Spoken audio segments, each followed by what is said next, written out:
Welcome to the Preliminary Cost Estimating Tool training series. In this segment, we'll be taking a look at the retaining wall and noise wall sections.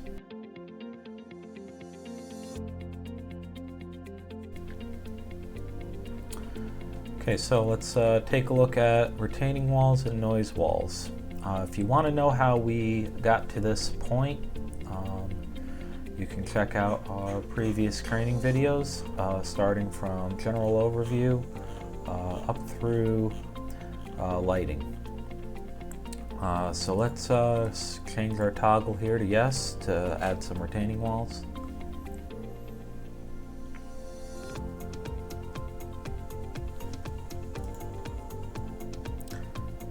And so it gives you a total project length here, just kind of as a reference. We can select a road here. This comes from the pavement section above. So the roadway drop down populates from the inputs here, and that overall project length is just a sum of all of the individual segment lengths. So we'll come back down to the retaining wall inputs here. Selecting this is really more just as a reference. It doesn't actually, it's not utilized in any calculations for the retaining wall. So you can pick whichever you like for reference purposes. Then we can pick a retaining wall type. We have various gress walls here, as well as cast in place, soldier pile and lagging, and a fill type retaining wall. Let's go ahead and pick a cast in place for our first one. Then we put in an average wall height and a length. You'll notice that aesthetic treatment is grayed out. You can only apply an aesthetic treatment for a fill type retaining wall, and there's a note there for that. If you want to add another wall, you can hit the plus button, remove one, the X button, similar to the other sections. You also have the user-defined non-itemized costs. If you want to put in a lump sum, maybe you calculated your wall using some other method, you can put that in here. Or if there's some sort of scope that's not taken into account that you have a number for, you can put that in.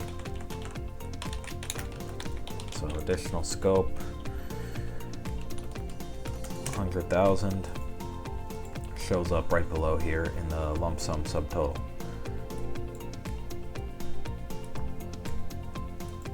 Then we can go to the retaining wall backup here. And you'll see the information from our cover sheet here. If there is some sort of aesthetic treatment, special item you want to add for cast in place or any of the other wall types, you can go ahead and enter that in here using the item override and quantity, as well as any other items that might be associated with this. You can also add user-defined items and quantities for a particular item number. Maybe some excavation related to this retaining wall that you've calculated.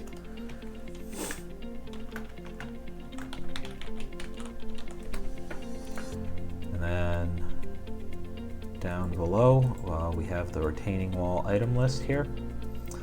And you'll see it populates all of our item numbers from above, sums the quantities, grabs the unit price, and comes up with an amount. Then it totals up our itemized retaining wall total here. Then if we go back to the data entry sheet, we'll see that number in the retaining wall itemized subtotal. And then we come up with our retaining wall total. Now let's move on to noise walls. And I'll be very brief about this because it works in a very similar fashion to retaining walls. So same thing above, references total project length, not used in any calculations, just as a reference purpose. You can pick a location, again, just for a reference purpose. And then the only two inputs you have here are length and height. So maybe 1,000 feet, 20 feet high. I'm not going to go through user-defined non-itemized costs again. We covered that in the retaining walls above. Works the exact same way. If we go over to our noise wall worksheet, you'll see very simple. We have a noise wall item number and a quantity that gets generated. If you want to use something different, you can override the item number and quantity here. You have your user-defined items and quantities. Manually put in an item number and quantity there if you wish. Comes up with our item number, and you'll notice this sometimes there's not enough information for price to populate for certain items. So we're running into that here. So you'll have to go to the item list tab, find that item number, and put something in there yourself. We cover that in the item list and project cost videos if you would like to take a look at that process.